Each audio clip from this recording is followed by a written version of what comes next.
Netflix කියන්නේ රටවල් 190කට වැඩියෙන් සර්විස් දෙන paid memberships මිලියන 300කට වැඩියෙන් තියෙන market cap එක ඩොලර් බිලියන 400කට වැඩි ලෝකෙ ලොකුම ස්ට්‍රීමිංగ్ platform එක. සරලවම කිව්වොත් Netflix කියන්නේ global success story එකක්. හැබැයි මෙච්චර powerful global leader කෙනෙක් වෙලත් ඇයි හැමෝම කියන්නේ Netflix Indian market එකේ struggle කරා කියලා. මොකද ඉන්දියාව කියන ලේසි market එකක් නෙවෙයි. ලෝකෙ second largest internet market එක. highly competitive වගේම price sensitive. ඉතින් ප්‍රශ්නේ තමයි Netflix ඉන්දියාවල fail වුණාද එහෙම නැත්නම් smart විදියට play කරාද කියන එක.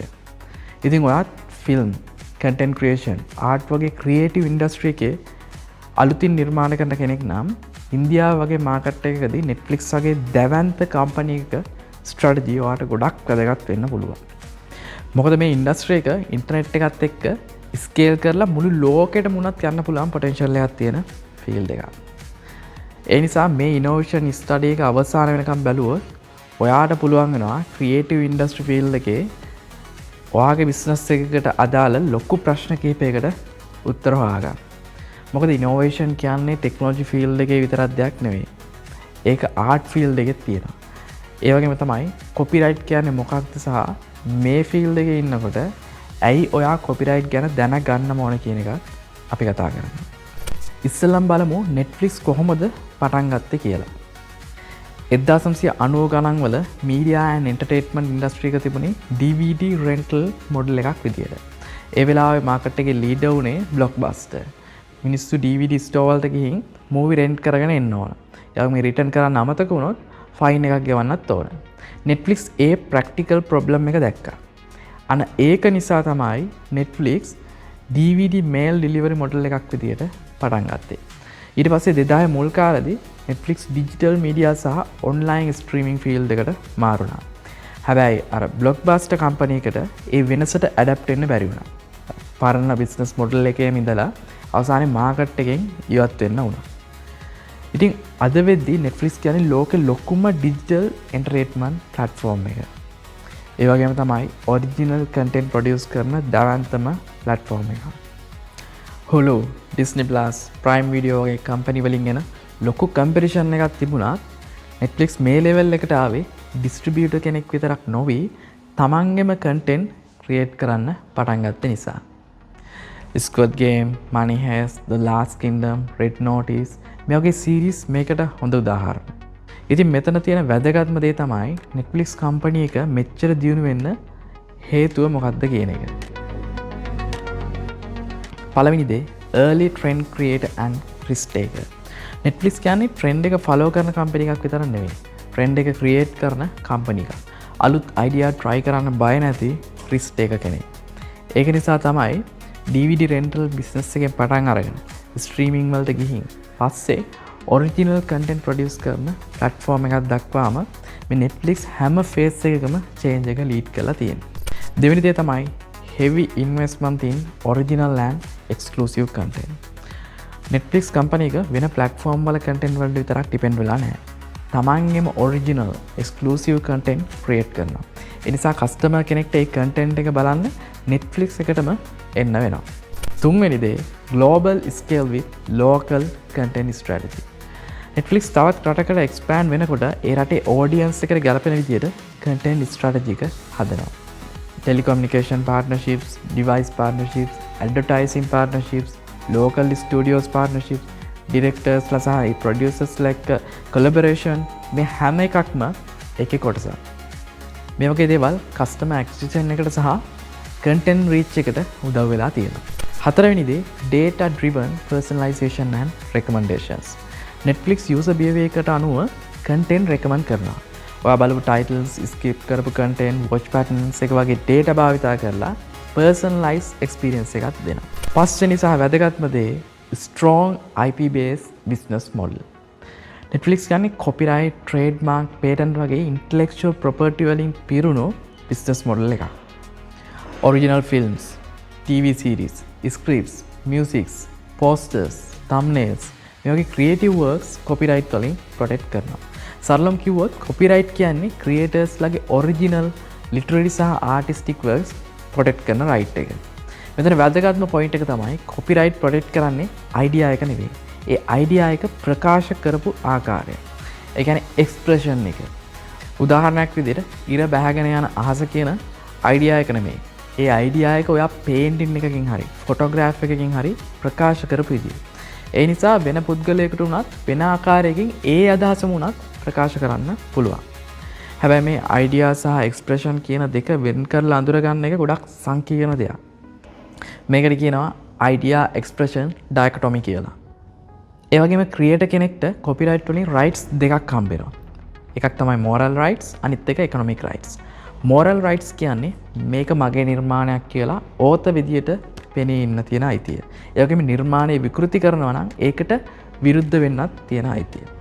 economic rights කියන්නේ ඒ නිර්මාණයෙන් ආදායමක් උපය ගන්න තියෙන අයිතිය. ඒ නිසා copyright protection එක creatorsලට තමන්ගේ වැඩවලින් ආදායමක් ගන්නත් ඊට පස්සේ දිගටම අලුතින් නිර්මාණ කරන්නත් motivation එකක් දෙන්න උදව් වෙනවා. මේ ප්‍රොටෙක්ෂන් එක සාමාන්‍යයෙන් ක්‍රියේටර්ගේ ජීවිත කාලය සහ තවත් අවුරුදු 50ක් හෝ 70ක් වගේ කාලයකට ලැබෙනවා. ඒක country එකකින් country එකට වෙනස් වෙනවා. ඒ කියන්නේ මේක long term protection එකක්. උදාහරණයක් විදිහට ඩිස්නිලාගේ මිකී මවුස් කැරක්ටර් එක මේ long term protection එකෙන් සෑහෙන කාලයක් benefit ගත්ත ප්‍රසිද්ධ artistic work එකක්. තවත් වැදගත් දෙයක් තමයි copyright protection එක ලැබෙන්නේ automatically.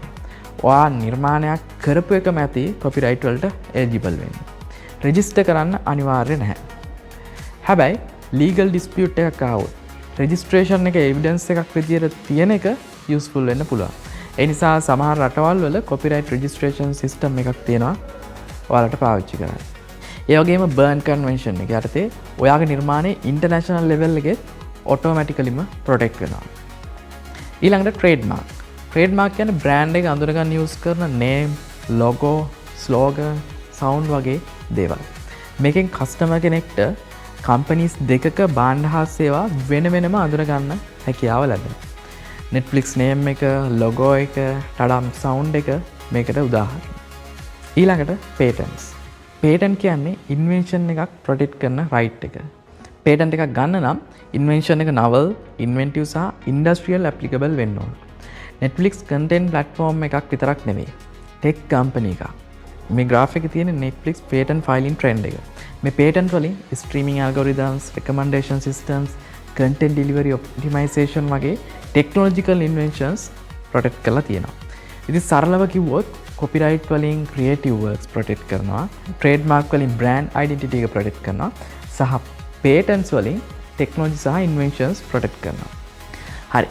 අපි දැන් කතා කළේ Netflix කොහොමද මේ තරම් දැවැන්ත සන්නාමයක් බවට පත් වුනේ කියන එක. ඊළඟ දේ තමයි Netflix කම්පැනි එකට ඉන්දියාවේදී මොකද්ද වුනේ කියන එක. මොකද ඉන්දියාව කියන්නේ ලෝකේ second largest internet market එක. ඒ වගේම price sensitive market එක.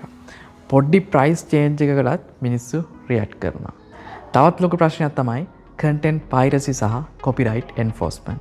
paid platform එකේ original content එක free හරි එහෙම නැත්නම් අඩු ප්‍රයිස් එකකින් හරි වෙන තැනකින් ලැබෙනවා නම් මිනිස්සුන්ට අර paid platform එකට ගිහින් subscribe කරන්න තියෙන අවශ්‍යතාවය අඩු වෙනවා. ඒක නිසා copyright තියනවා කියලා විතරක් මදි. enforcement දුර්වල නම් financial value එකක් ගන්න හරිම අමාරුයි. මේ හින්දා තමයි ගොඩක් companies වලට ඉන්දියාවට ආවට පස්සේ බලාපොරොත්තු වුණ තරම් growth එකක් ලබා ගන්න අමාරු වෙන්නේ. ඉතින් Netflix Indian market එකට ආවේ 2016 දී. ඒ කාලෙදී Netflix price එක competitors වලට වඩා ගොඩක් expensive. පස්සේ Netflix subscription plans වල මිල සෑහෙන අඩු කරා. ඒ වගේම Netflix subscribers ලා ප්‍රමාණය Hotstar, MX Player වගේ competitors ලා එක්ක compare කරාම හරිම අඩුයි. ඒ වගේම market share එකත් අඩුයි. 2021 වෙද්දී Netflix වලට තිබ්බේ 105ක market share එකක් විතරයි. හැබැයි Hotstar 124ක්, MX Player 121ක්, GeoTV 118ක්, Amazon Prime 9ක් වගේ අගයන් වල හිටියා. ඉතින් මේ හේතු හින්දා තමයි Netflix ඉන්දියාවල ෆේල් වුණා කියන කතාව බිහි වෙන්නේ. හැබැයි මෙතන වැදගත්ම දේ තමයි Netflix කම්පැනි එකේ ටාගට් මාකට් එක සහ කම්පියුටර්ස් ලාගේ ටාගට් මාකට් එක කියන්නේ එකක් නෙවෙයි කියන එක. Netflix කම්පැනි එක කියන්නේ premium paid quality driven audience එකට. Disney Plus, Hotstar, MX Player, GeoTV යන්නේ bundle based, ad supported, sports oriented mass market එකට. ඒ නිසා සබ්ස්ක්‍රයිබර් කවුන්ට් එකෙන් කම්පෙයාර් කරන එක සාධාරණ වෙන්නේ නැහැ. මොකද එහෙම ගත්තොත් අපිට මේ හිඩන් ස්ට්‍රැටජි එක මිස් වෙනවා. මෙතන තමයි වැදගත්ම දේ. Netflix කම්පැනි එක මාකට් එකේ ප්‍රයිස් සෙන්සිටිව් බව දැනගෙනත් මුලදී ප්‍රීමියම් පොසිෂන් එක තියාගෙන පස්සේ mobile only plans, price cards, local language content, dubbed content සහ ඉන්දියා ස්පෙસિෆික් ඔරිජිනල්ස් වලට ඇඩැප්ට් කරා. ඒත් බ්‍රෑන්ඩ් එක අර චීප් බන්ඩල් එකකට වැටෙන්න ඉඩ දුන්නේ නැහැ. ඒක තමයි ස්මාර්ට් පාර්ට් එක. ස්කේල් එකයි බ්‍රෑන්ඩ් වැලියු එකයි දෙකම බැලන්ස් කරපු එක. ෆයිනෑන්ෂියල් ඩේටා බැලුවාම මේක තවත් පැහැදිලි වෙනවා. 2020 දී Netflix ඉන්දියාවේ ප්‍රොෆිට් එක ඉන්දියන් රුපියල් කෝටි 8.92ක් වුණා. Disney Plus, Hotstar ඉන්දියන් රුපියල් කෝටි 361.8ක් ලොස් වුණා. මේකට හේතුව Hotstar වල තිබුණු high cost sports rights, expensive licensing, promotion සහ high customer acquisition cost එක. එයාලගේ revenue එක ලොකු වුණත් expenses ඊටත් වඩා වැඩි නිසා loss වෙලා තියෙනවා. හැබැයි Netflix කම්පැනි එක volume එක chase කරන්න ගියේ නෑ. Control spending, premium subscribers, better monetization discipline සහ හොඳ customer experience එකක් දීලා sustainable විදියට grow වෙන්න උත්සාහ කළා. ඒ නිසා subscribers ප්‍රමාණය අඩු වුණත් profit side එකේ ඉන්න පුළුවන් වුණා. Netflix strategy එක smart වෙන්න හේතුව තමයි අර broad market එකකට fight කරලා loss වෙනවට වඩා හරි segment එක තෝරගෙන ඒකට අනුව execute කරපු එක. ඉතින් ඔයාලට මෙතනින් ගන්න පුළුවන් ලොකුම lesson එක තමයි එක පාරට volume එක පස්සේ පන්නන්නේ නැතුව strategically slowly වුණත් sustainable විදියට grow වෙන්න පුළුවන් කියන එක. ඉතින් අද අපි කතා කරේ Netflix innovation study එක. මේකෙන් අපි කතා කරපු දේවල් සාරාංශයක් විදියට ගත්තොත් පළවෙනි දේ තමයි Netflix කම්පැනි එක පටන් ගත්ත විදිය. දෙවෙනි දේ Netflix කම්පැනි එක මෙච්චර දැවන්ත සන්නාමයක් වෙන්න හේතු වෙච්ච දේවල්. විශේෂයෙන්ම Netflix සාර්ථකත්වයට බුද්ධිමය දේපල කොහොමද යොදාගත්තේ කියන එක. තුන්වෙනි දේ ඉන්දියන් මාකට් එකේ ඇත්තටම වෙලා තියෙන්නේ ෆේලියර් එකක්ද එහෙම නැත්නම් ස්මාර්ට් ස්ට්‍රැටජි එකක්ද කියන එක.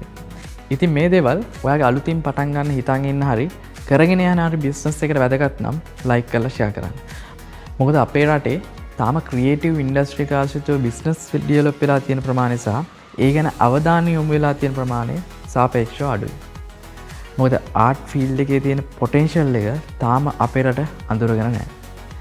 ඉතින් ඔයාගේ ස්ටෝරි එක ලෝකල් වුණත් ඒකෙන් දෙන ෆීලිං එක යුනිවර්සල් නම් ඔයාගේ ඩ්‍රීම් ප්‍රොජෙක්ට් එක ලෝකෙටම උනත් යන්න පුළුවන්. So, tell a story that creates a powerful and positive impact.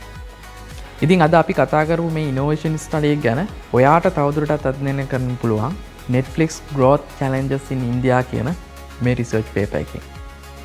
ඉතින් මේ වීඩියෝ එක ඔයාලට useful කියලා හිතුණා නම් පහලින් කමෙන්ට් කරන්න. ඒ වගේම next innovation study එකට මේ දෙකෙන් කෝකද ඕන කියලාත් කමෙන්ට් කරන්න.